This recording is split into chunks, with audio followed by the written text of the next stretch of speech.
Hello students, welcome to M classes. कैसे हैं आप सभी? आई होप आप सभी अच्छे होंगे। और ये है क्लास 12 का लेक्चर नंबर 7। और इसके पिछले वीडियो में हम लोगों ने इंटेंसिटी ऑफ इलेक्ट्रिक फील्ड पढ़ी थी, वैद्युत क्षेत्र की तीव्रता, इसकी डेफिनेशन पढ़ी थी, केवल डेफिनेशन और फार्मूला ही पढ़ा था। और आज के वीडियो में हम लोग पढ़ेंगे किसी पॉइंट चार्ज के कारण हम लोग इंटेंसिटी ऑफ इलेक्ट्रिक फील्ड निकालते कैसे हैं। जैसा कि आज का टॉपिक नोट है, intensity of electric field due two point charge. Point charge के कारण इंटेंसिटी ऑफ इलेक्ट्रिक फील्ड हम कैसे निकालेंगे और इंटेंसिटी ऑफ इलेक्ट्रिक फील्ड का सुपरपोजिशन क्या होता है। तो चलिए क्लास को स्टार्ट करते हैं। तो आज हम लोगों को क्या पढ़ना है? हम लोगों को पढ़ना है intensity of electric field due two point charge.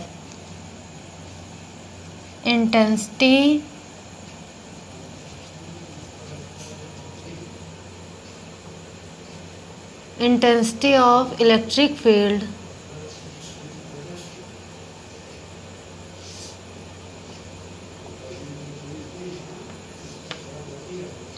Due two point charge.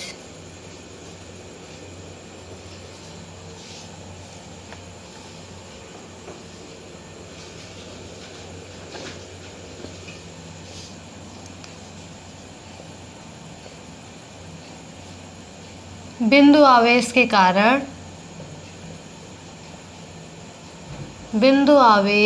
के कारण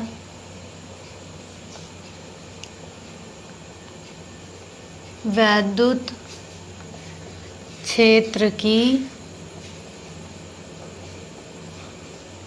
तीव्रता। वैद्युत क्षेत्र की तीव्रता आप लोगों को याद है क्या होता है? ऑफ कोर्स याद होना चाहिए। अगर नहीं याद है तो आप इसके पिछला वीडियो देखें और उसके बाद इसे देखें। तो वैद्युत क्षेत्र की तीव्रता क्या है? आप सभी को याद होगा, वैद्युत क्षेत्र की तीव्रता को ई से इंडिकेट करते हैं, E बराबर F/Q0। रिमेंबर हुआ? तो अब हमें निकालना है बिंदु आवेश के कारण वैद्युत क्षेत्र की तीव्रता। यानी कि कोई हमने पॉइंट चार्ज ले लिया, बिंदु आवेश का मतलब पॉइंट चार्ज, कोई हमने पॉइंट चार्ज ले लिया +Q, और इससे किसी बिंदु पे वैद्युत क्षेत्र की तीव्रता निकालनी। मतलब इससे r दूरी पे कोई बिंदु है P, इस P पर इसके कारण वैद्युत क्षेत्र की तीव्रता निकालनी है। तो उससे पहले इस P बिंदु पर हमें वैद्युत बल निकालना होगा, F निकालना होगा। तो F निकालने के लिए तो हमको दो चार्ज चाहिए। F निकालने के लिए हमको Q1 Q2 दो चार्ज चाहिए, लेकिन इसके पास कोई चार्ज नहीं। तो यहाँ पे हम क्या रखेंगे? यहाँ पे हम परीक्षण आवेश रखेंगे, एक्सपेरिमेंटल चार्ज रखेंगे। क्या रखेंगे? परीक्षण आवेश। परीक्षण आवेश की कोई अपनी वैद्युत क्षेत्र की तीव्रता नहीं होती है, परीक्षण आवेश का कोई तीव्रता नहीं होगी, यानी कोई इलेक्ट्रिक चार्ज जनरेट नहीं करेगा, तो इससे कोई फर्क नहीं पड़ेगा, लेकिन चार्ज भी आ जाएगा अपने पास। और ये जो +Q चार्ज है, इसका अपना वैद्युत क्षेत्र है, ये वैद्युत क्षेत्र बना रहा है। और इस वैद्युत क्षेत्र के कारण जो P पर बल लगेगा वो बाहर की ओर लगेगा। क्यों? क्योंकि जो प्लस चार्ज होता है वो रिपेल करता है। तो इस पे बल किधर की ओर लगेगा? बाहर की ओर लगेगा। और अगर यहीं पे -Q आवेश होता तो फिर अंदर की ओर लगता। यानी कि +Q चार्ज से r दूरी पे कोई बिंदु है और फिर इस बिंदु पे हमको वैद्युत क्षेत्र की तीव्रता निकालनी है, तो हमने यहाँ पे एक्सपेरिमेंटल चार्ज Q0 रख दिया। तो सबसे पहले हम निकालेंगे force on P point due to +Q charge. +Q आवेश के कारण बिंदु P पर वैद्युत बल। तो वैद्युत बल कैसे निकालते हैं हम लोग? कूलाम के नियम के अनुसार। कूलाम का नियम क्या था? F बराबर K Q0 अपान r²। K की वैल्यू क्या थी? K की वैल्यू होती है क्या? 1/4πε0।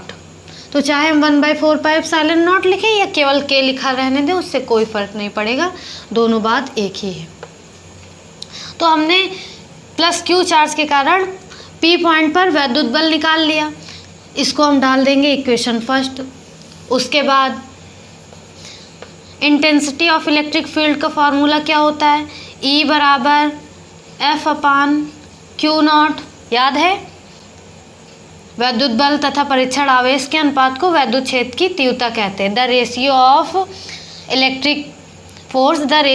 Electric force and experimental charge is called intensity of electric field. यानी कि E बराबर F की वैल्यू क्या, K Q into Q naught upon are square, और ये क्यू नॉट अपान में है, अपान में रहेगा, तो इस क्यू नॉट से ये क्यू नॉट कट जाएगा, तो E बराबर क्या आ जाएगा, E बराबर आ जाएगा K Q upon are square. हम चाहें तो यहाँ पे K की वैल्यू भी रख सकते हैं, तो K बराबर 1/4 pi epsilon naught Q upon are square. यही इस पे वैद्युत क्षेत्र की तीव्रता है। प्लस क्यू आवेश के कारण बिंदु P पर क्या है वैद्युत क्षेत्र की तीव्रता, 1/4 pi epsilon naught Q upon are square है। वैद्युत क्षेत्र की तीव्रता यानी E का मात्रक क्या होता है, E की यूनिट क्या होती है, फॉर्मूले के अकॉर्डिंग भी आप बना सकते हैं। E बराबर F upon q not formula है, तो बल की यूनिट क्या, न्यूटन। E बराबर F upon q not formula होता है, तो बल की यूनिट क्या होती है, बल की यूनिट है न्यूटन, और क्यू नॉट की क्या है, कूलाम। तो E की यूनिट क्या बन जाएगी, न्यूटन प्रति कूलाम, न्यूटन प्रति कूलाम। ठीक, तो E की यूनिट क्या है, न्यूटन प्रति कूलाम, यानी कि E बराबर 1/4 pi epsilon naught Q upon are square newton पर कूलाम। अगर हमको किसी बिंदु आवेश के कारण किसी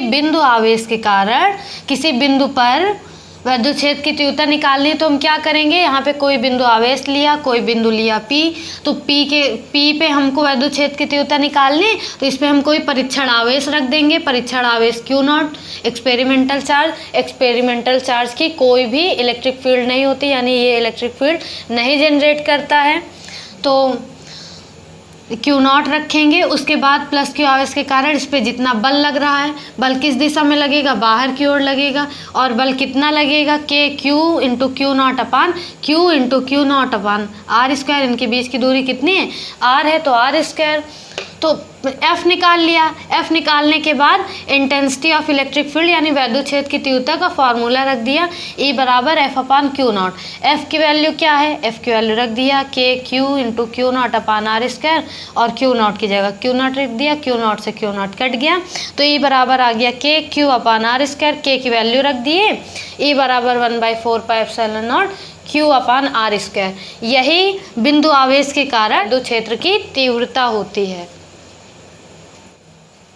आगे देखते हैं प्रिंसिपल ऑफ सुपरपोजिशन, अध्यारोपण का सिद्धांत। अध्यारोपण का सिद्धांत,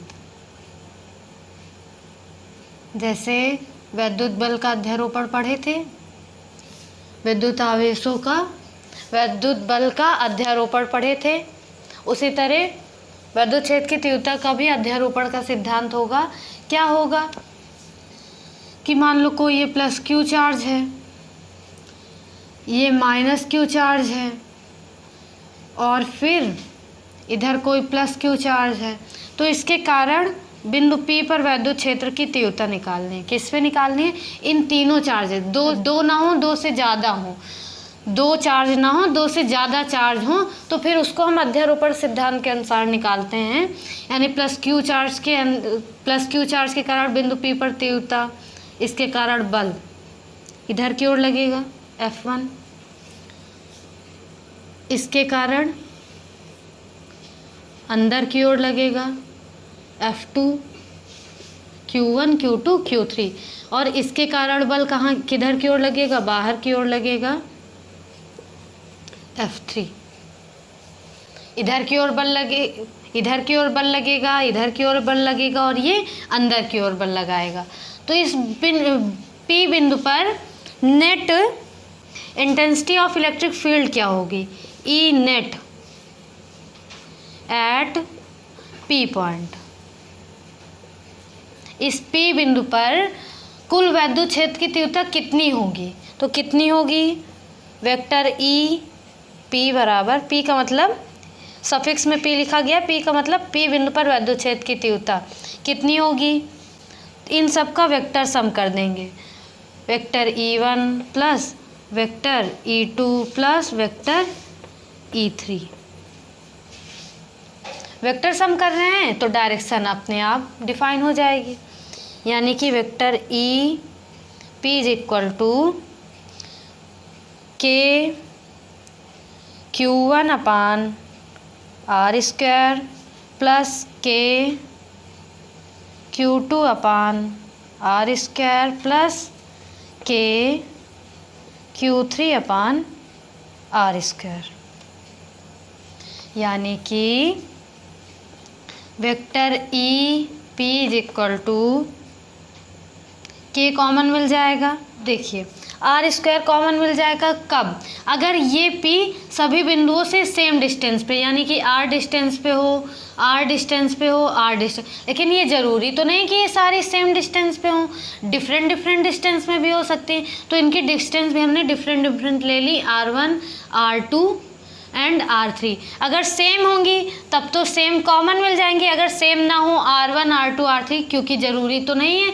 कि ये P बिंदु Q1 से जितनी दूरी पे हो उतनी ही दूरी पे Q2 से भी हो, ये कोई ज़रूरी तो नहीं है। तो यानी कि ये क्या कर देंगे, R1 R2 R3, इनकी डिस्टेंस सेम भी हो सकती है और डिफरेंट भी हो सकते हैं। तो हमको यहाँ से क्या कॉमन मिलेगा, हमको केवल कॉमन मिलेगा के हमको कॉमन मिला तो हमने के कॉमन निकाल लिया, अंदर क्या बचा, Q1 अपान R1 स्क्वायर प्लस Q2 अपान R2 स्क्वायर प्लस Q3 अपान R3 स्क्वायर।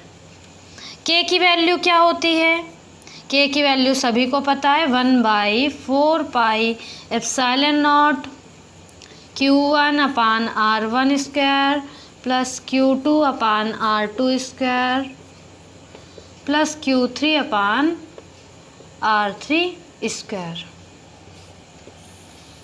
यही है principle of superposition of intensity of electric field. तो यानी कि कोई पी बिंदु था जिसमें भिन्न भिन्न कई सारे आवेशों के कारण हमको वैद्युत क्षेत्र की तीव्रता निकालनी थी। तो पहले हमने Q1 आवेश के कारण P बिंदु पर वैद्युत बल निकाला, वैद्युत बल बाहर की ओर रहेगा। फिर Q2 आवेश के कारण P बिंदु पर वैद्युत बल निकाला तो ये माइनस का है तो ये अंदर की ओर रहेगा।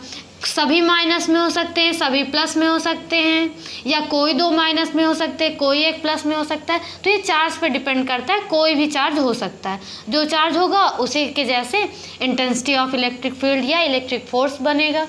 और फिर प्लस Q3 के कारण P बिंदु पर वैद्युत बल बाहर की ओर लगेगा। इनके बीच की डिस्टेंस सेम भी हो सकती हैं, लेकिन ये ज़रूरी तो नहीं है कि सेम ही हो, आर भी हो सकती है, R1 R2 R3 अलग अलग भी हो सकते हैं। तो हमने R1 R2 R3 अलग अलग ले लिया। Q1 से R1 दूरी पे है, Q2 से R2 दूरी पे, Q3 से R3 दूरी पे है। फिर P बिंदु पर net intensity of electric field निकालना था, नेट वैद्युत क्षेत्र की तीव्रता निकालनी थी। तो हमने क्या किया, इन सभी आवेशों के कारण जितनी भी वैद्युत क्षेत्र की तीव्रता E1 E2 E3 बन रही थी, इन सब का वेक्टर सम कर दिया। वेक्टर सम कर दिया, उसके बाद जो कॉमन मिला ले लिया, उसके बाद एक इक्वेशन टाइप में बन गया वेक्टर EP बराबर 1/4 pi epsilon not Q1 upon R1 square Q2 upon R2 square Q3 upon R3 square.